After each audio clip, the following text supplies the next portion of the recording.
This local organization is cultivating and elevating historically excluded change makers living on the margins through purposeful and unique blending of spirituality, technology, education, and the arts. Here to tell us more is the founder and president of Mlife Foundation, Mwangi Mukami. Mwangi, thanks so much for joining us. Thank you so much for having me come again. Yes, we're so happy to have you back this year and talk about the Mlife Foundation. I know you guys are doing just amazing things over there with the foundation. But for our viewers who have maybe never heard of Mlife Foundation, give us some insight into who you are and what you do. So I started Mlife Foundation in 2017 to help children to read and write and empower young people ages 18 to 24 with tools and resources they need to thrive. And why I started Mlife Foundation is because as a child growing up, I had difficulty reading and understanding stuff because I had dyslexia and I had come from a disadvantaged background. And I wanted Mlife Foundation to be a space where we enhance the literacy skills of children by helping them to read critically, think creatively, write clearly, and speak confidently. We call it the 4 C's. The 4 C's. Yes. That's incredible, too, the work that you're doing and investing into the youth. But it's actually grown so much since then. I know it's not just centered around the youth now and reading and writing. It's so much bigger than that. Right. So what programs and really outlets do you offer at Mlife Foundation? So our biggest one that kids here get really excited, young people here get excited, professionals in San Francisco get excited about is taking people for a fully paid 10-day trip to Kenya.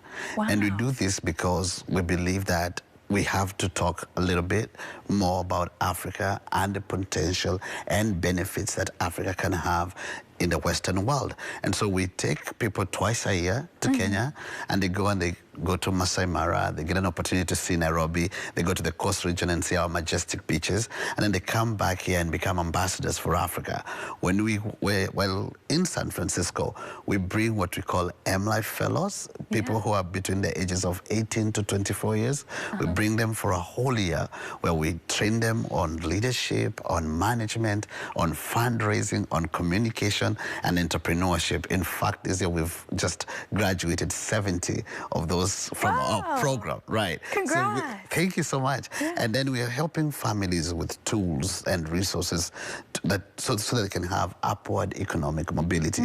And we're doing this using our traditional way of building social capital, letting the families know that you have somebody if you need help to get you to where you need to go, and having what we call enrichment care coordinators visit to the families, talk to them, see where the needs are, and really connect them with resources right here in the community. Oh my gosh, amazing. So it's a full circle moment, right? People be able to go and visit these parts of Africa, they come back, they become ambassadors, you know, they get enveloped in these programs and they're able to give back to the community. So it's really a full 360 moment. What are some of the great stories you've seen come out of Mlife Foundation and some of the participants, Mwangi? So like here in San Francisco, we've been working with United Players, a local organization which for the last 29 years have been helping kids to stay away from violence.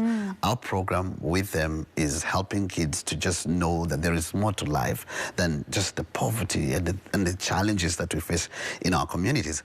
We are also working with the City EMT, which is a very beautiful and incredible program that brings young people to learn firsthand how to become fast responders.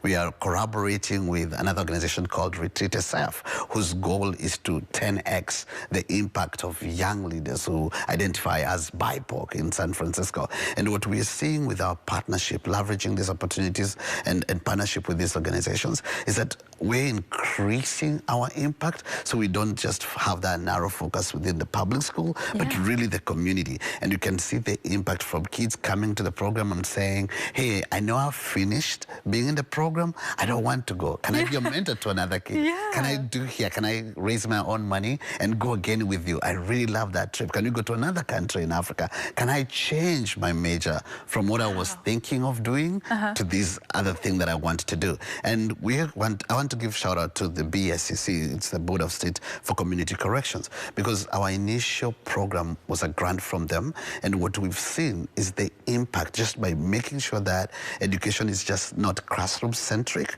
but it is community-centric, how much more impactful it can be, both for the child, their families, and their friends. That's what we're seeing every day. Oh, congratulations. It sounds like you're seeing so much success, not only within the community, but within your program as well. Beautiful things that you are doing, Mwangi. But you have an event coming up very soon here in November. We're already in November. It's crazy. But tell me about the event.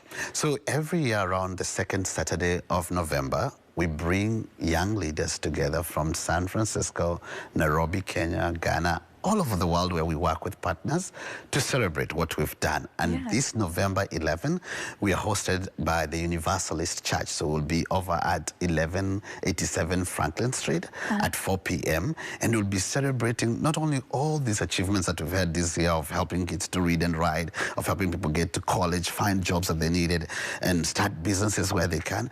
We're just here to celebrate being human. I know that there's a lot in the world that makes us, like what you just shared earlier, just being empathetic and listening. There's a lot in the world that really discourages us when you wake up in the morning watching the news, see what's going on, and you get discouraged. And our event on November 11, really the goal is to bring the community together to celebrate everything they've achieved in the last year and really focus on how can we build that social capital for next year together. Oh my gosh. Okay, so that's just beautiful. I love hearing it, you know, coming from you, and just the amazing things that you guys are doing. And that day is going to be very special. One more thing before I let you go, Mwangi, what do you hope people take away from this experience when participating in the Mlife Foundation and even the trips over to Kenya? One big thing is, New York Times did a very beautiful article. It says 1 in 4 people in the world in 2050 will be African. Wow. There is a lot of stereotypes about Africa, about blackness, about minorities, and yet there is a lot of potential and goodwill and history and diversity that can help people all over the world about Africa. Our goal when people take these trips with us is to see firsthand the challenges that, yes, Africa faces, but more importantly, the opportunities it has, the diversity that it celebrates, the people, the spirit, everything else that's Africa. So by the time we start saying 1 in 4 people in the world in 2050 is African, we're not looking at them from a stereotypical what we think about Africa, but we're looking at this as partners, as friends, as brothers, as people we can work together to continue to make our world a 21st century world. Ah, beautiful.